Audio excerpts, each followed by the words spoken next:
मन में खुशी थी कि मौनी अमावस्या के महापर्व पर प्रयागराज के संगम की अविरल धारा में आस्था का गोता लगाएंगे और अपने पापों को धोएंगे।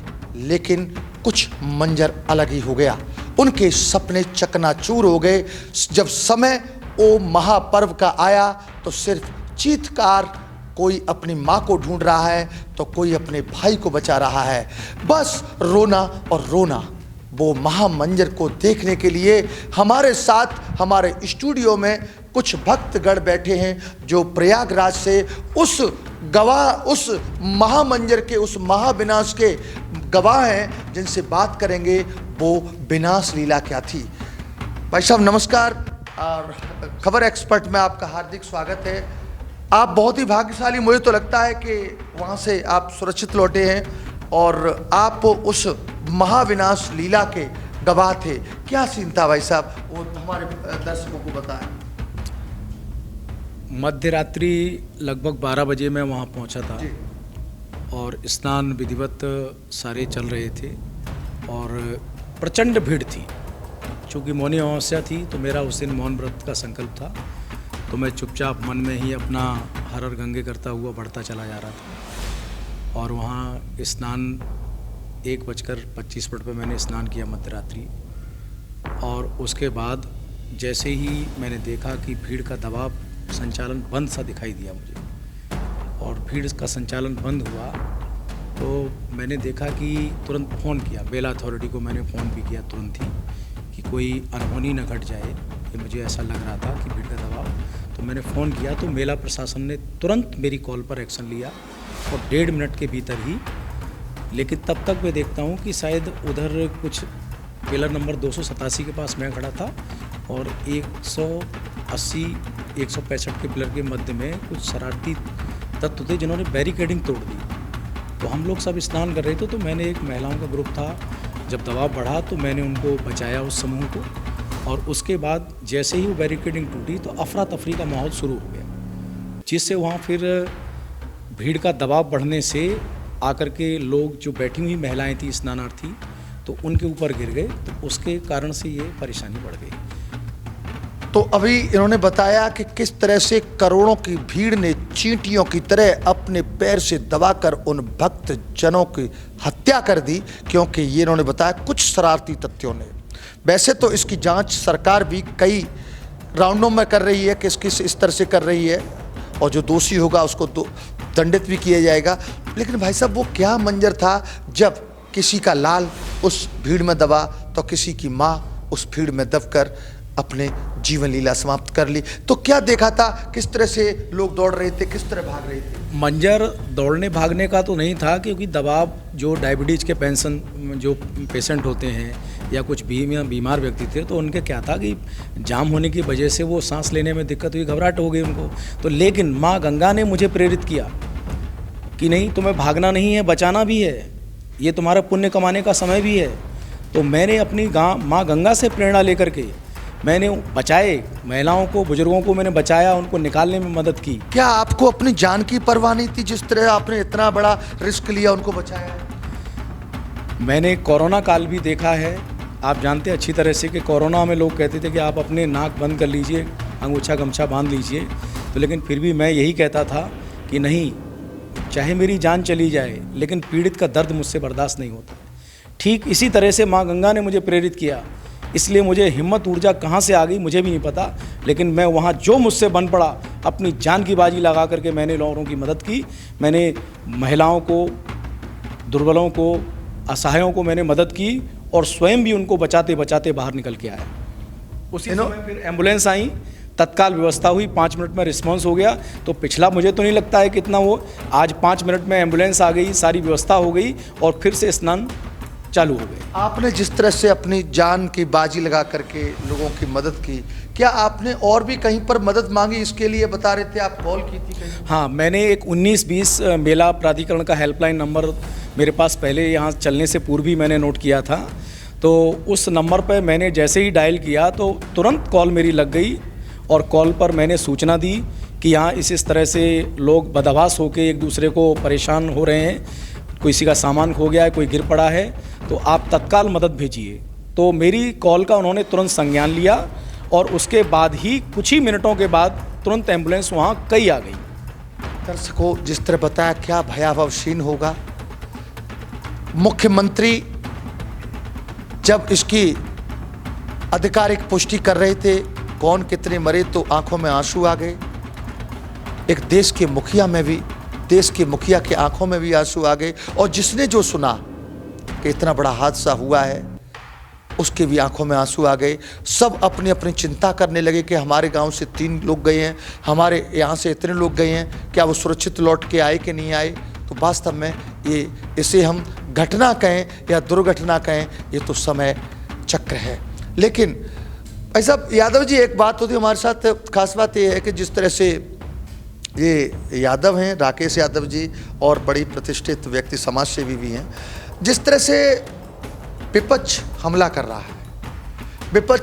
रहा है कि ये सब भीड़ के कारण, वीवीआईपी एंट्री के कारण, वीवीआईपी के जो कार्ड बांटे, इनविटेशन कार्ड बांटे, स्वयं यूपी के मुखिया योगी आदित्यनाथ ने बांटे, वीवीआईपी कल्चर के कारण ये सब घटना घटित हुई।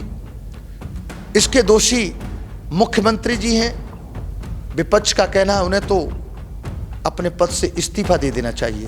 क्या आप इस पर मैं तो साफ कहूँगा कि पूर्व में भी हमारे यहाँ जितने भी कुंभ, अर्धकुंभ जो भी हुए हैं, उनकी भीड़ का आंकड़ा आप ले लें और जिस पिलर नंबर 287 के नज़दीक में खड़ा था, जो कि संगम नोच के नाम से जाना जाता है, जो मेला अथॉरिटी ने नाम दिया है उसको, 12 लाख का अनुमानित उस लोकेशन पे संख्या बताई गई है। तो अब मैं तो ये कहूँगा कि सनातन की पुकार थी। योगी जी तो एक माध्यम है इनविटेशन देने के, भाई सरकार में इस समय मौजूदा हैं तो उनका दायित्व बनता है निमंत्रण देने का, आमंत्रण देने का, लेकिन सनातन की ये पुकार है। माँ गंगा की पुकार पे आए थे, माँ गंगा का आशीर्वाद लेने आए थे, तो ये तो कहना बिल्कुल गलत है।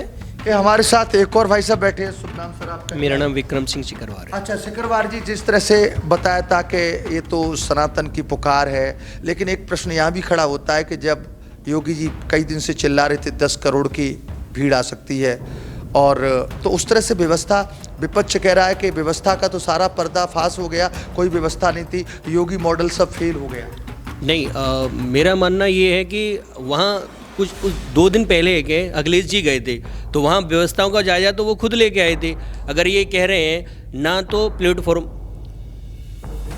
जी, ना तो कैसी व्यवस्था हुई, प्लेटफॉर्म को एक भीड़ नहीं हुई, सारे लोग अच्छी तरह से जा रहे थे, आ रहे थे, लेकिन कुछ शरारती तत्वों ने जाके वहाँ उद्दंग किया, उस वजह से ये छोटी सी घटना हुई। लेकिन घटना हो गई, मैं कहता हूँ एक घटना हुई, लेकिन उस घटना को मैनेज करने में मात्र 3 से 4-5 मिनट का समय लगा।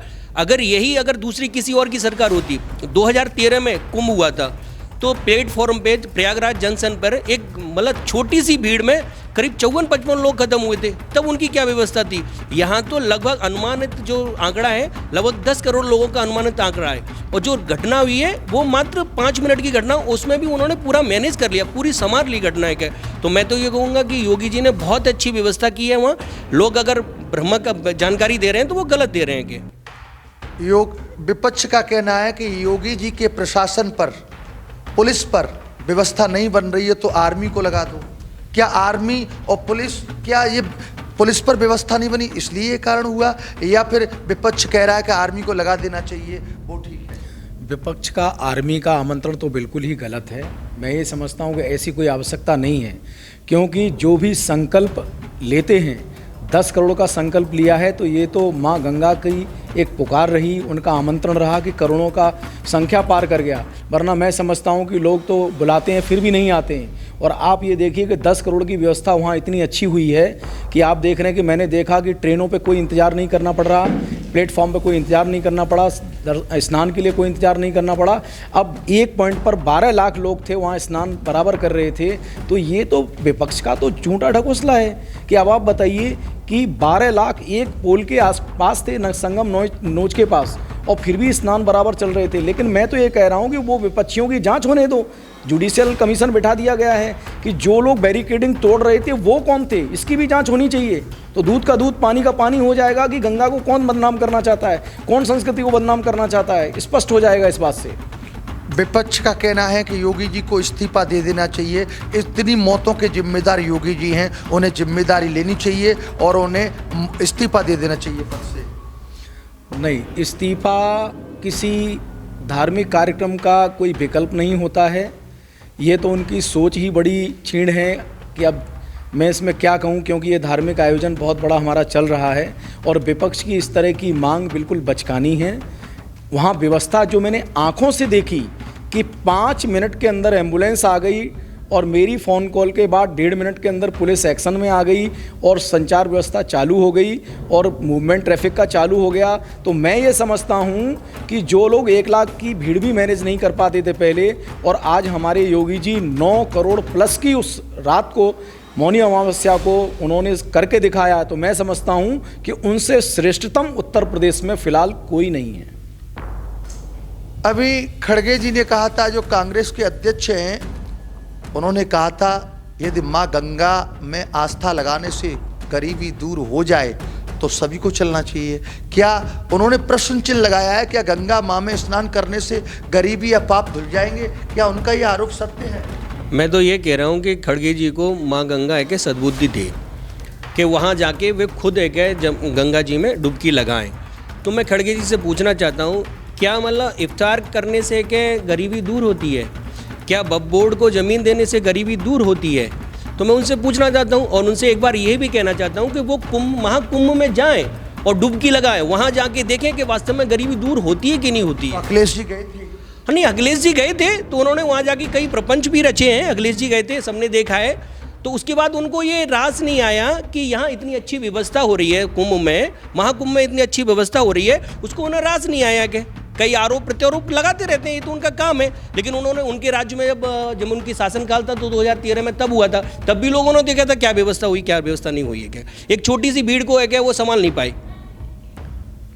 अभी दिल्ली में चुनाव होना है, कई जगह चुनाव होना है, कि उसको मद्देनजर रखते हुए विपक्ष आरोप तो इस ऐसी राजनीति तो नहीं जो मौतों पर भी राजनीति कर रहा हो, ऐसा कुछ तो नहीं है। दरअसल में हमारे विपक्ष के पास आज कुछ बचा नहीं है। क्यों नहीं बचा है कि इतना अच्छा सुशासन देखने को मिल रहा है कि आज आप देखिए कि महाकुंभ में जितने लोग भी स्नान कर रहे हैं, और हमारे राज्य से बाहर से तो और ज़्यादा लोग आ रहे हैं, पूरे विश्व से आ रहे हैं, विभिन्न देशों से आ रहे हैं। आज फ्लाइट में जगह नहीं मिल रही है, ट्रेनों में आप देखिए वेटिंग लिस्ट 100-200 पार कर गई है। तो ये आज अगर ये सरकार अच्छा काम नहीं करती तो आगे क्यों आते लोग?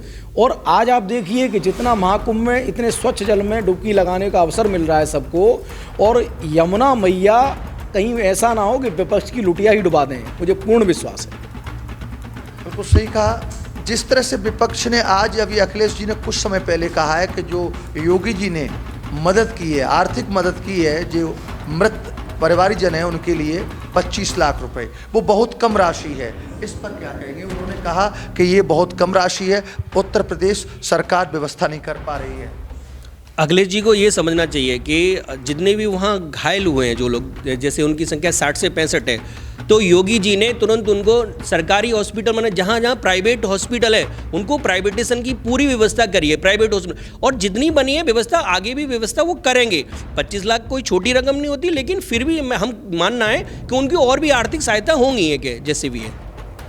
आप थोड़ा सा एक प्रश्न और करूँगा। हर 12 वर्ष बाद कुंभ लगता है, इस बार इतना भव्य आयोजन, इतना इसका प्रचार प्रसार, जैसे आप बता रहे हैं विदेशों से भी बहुत लोग आ रहे हैं, फ्लाइट की बुकिंग फुल हैं, ट्रेन से जाओ तो वेटिंग में बहुत है, तो ऐसा क्या खास है इस पर्व में? आप भी डुबकी लगा कर आए हैं और लोग भी जा रहे हैं, और ये भी पूछूंगा, जिस तरह से लोगों में विपक्ष ने भय भर दिया है कि वहाँ मत जाओ, जान चली जाएगी, व्यवस्था नहीं है, तो अभी क्या उनको जाना चाहिए जो लोग तैयार हैं, और खास क्यों है ये महाकुंभ? सबसे बड़ा कारण तो ये है कि पूर्व की सरकारें जो होती थीं इस अनुष्ठान में आर्थिक सहयोग करने से भी कतराती थीं। कोई साधु संतों की छोटी मोटी मांग आ जाती थी तो उसे भी पूरा करने में घबराते थे। लेकिन मौजूदा सरकार ऐसी है, केंद्र की और राज्य की, कि जिन्होंने हमारे इस सनातन के आयोजन को किसी भी धन की कमी को आड़े नहीं आने दिया है, क्योंकि श्रद्धालु उनके लिए सबसे महत्वपूर्ण है। तो सबसे बड़ी वजह है कि 144 साल बाद ऐसा ग्रह नक्षत्र हमारा खगोलीय ये अवसर आया है कि इस वजह से ये अमृत स्नान सबसे महत्वपूर्ण हो गया है। और सबसे बड़ी बात है कि इस प्रदेश का शासन और देश का शासन दोनों ने मिल कर के सनातन के प्रति आदर भाव दिखाया है और सबसे अच्छी व्यवस्था जो कि एक आर्थिक मदद दे करके जनमानस के लिए जो इतना बड़ा भव्य सहयोग किया है, इस कारण से आ रहे हैं। मैं स्पष्ट बता दूं आपको कि सबसे बड़ा कारण है आने का कि पहले इस हमारे सनातन का कोई प्रचार प्रसार नहीं होता था विदेशों में, कोई बताया नहीं जाता था कि हमारे धार्मिक रीति रिवाज इतने अच्छे हैं कि पूरे विश्व को शांति देते हैं। हम लोग जब भी अपने सनातन के कार्यक्रम करते हैं तो विश्व का कल्याण हो, विश्व में शांति हो, विश्व में व्यवस्था बने, सब खुशी हो, इस कारण से विश्व आ रहा है। हमने तलवारें दिखा करके निमंत्रण नहीं बांटे हैं, हमने लालच दे करके नहीं बांटे हैं। ये कारण सबसे बड़ा आज ये मौजूदा सरकारें डबल इंजन की जो हैं उन्होंने अच्छी व्यवस्थाएं दी हैं, इस वजह से आ रहे हैं। उन लोगों के लिए क्या कहेंगे जो वक्त आस्था के गोता लगाने के लिए प्रयागराज के लिए तैयार है, लेकिन विपक्ष ने जो कुछ कहा है उससे भय से भयभीत है? क्या उन्हें जाना चाहिए? व्यवस्था कैसी है? मैं तो बिल्कुल ये कहूँगा कि साक्षात मैं जब घूम के आया हूँ तो मैं न तो किसी मीडिया की बात सुन रहा हूँ, न मैं किसी के प्रचार प्रसार की बात सुन रहा हूँ, मैं तो अपनी बात कह रहा हूँ। आँखों से जो मैंने व्यवस्था देखी है वो इतनी सर्वोत्तम है, इतना क्विक रिस्पॉन्स है हर चीज़ के लिए। तो जब मैं वहाँ से सकुशल लौट आया और तुरंत व्यवस्था मैंने भी बनवाई, वहाँ मेरे कहने से इतनी व्यवस्था हुई, अन्य श्रद्धालु कोई भी फ़ोन कर रहा है तो व्यवस्था हो रही है, तो आप निश्चित जाइए और व्यवस्थाएं और बढ़िया से बढ़िया ही मिलती जा रही हैं। तो आप जैसे पहुँचेंगे तो आपको किसी भी प्रकार का ऐसा अनुभव नहीं होगा, आपको इतनी असीम ऊर्जा मिलेगी, इतनी आध्यात्मिक ऊर्जा मिलेगी कि माँ गंगा का आशीर्वाद मिलेगा और आपका जीवन बिल्कुल निश्चित ही सफल हो जाएगा। तो इन दोनों प्रत्यक्ष दर्शक जिन्होंने ये लीला देखी, विनाश लीला देखी, जो जीवन समाप्त हुए, वास्तव में घटना तो बहुत बड़ी है। किसी की माँ खोई तो किसी का पुत्र खोया, किसी का पति खोया, वो वापस सरकार कितना भी मदद करे उसको कोई वापस नहीं ला सकता। इस आर्थिक मदद से भी वो वापस नहीं आ सकते। सरकार को इसकी गहन जांच करानी चाहिए, क्योंकि ये सवाल भी उठता है जिस तरह हमारे यादव जी ने बताया, हो सकता है इतनी अच्छी व्यवस्था को देखकर विपक्ष ने कोई षड्यंत्र रच दिया हो। इनकी बातों से ये भी मालूम पड़ा कि सनातन धर्म और देश प्रदेश दोनों आगे बढ़ रहे हैं, जिसका प्रचार दुनिया के कोने कोने तक हुआ। चाहे हवाई जहाज हो, चाहे ट्रेन हो, सब सीटें फुल हैं, किसी में जगह नहीं है, इतनी भीड़ आ रही है। तो लगता है सनातन के प्रति विश्व को प्रेम और विश्वास बढ़ता जा रहा है। जय हिंद, जय भारत, जय गंगे माँ। आप सुरक्षित जाएं, कुंभ जाएं तो, और अफवाहों पर ध्यान नहीं दें। जय गंगे माँ।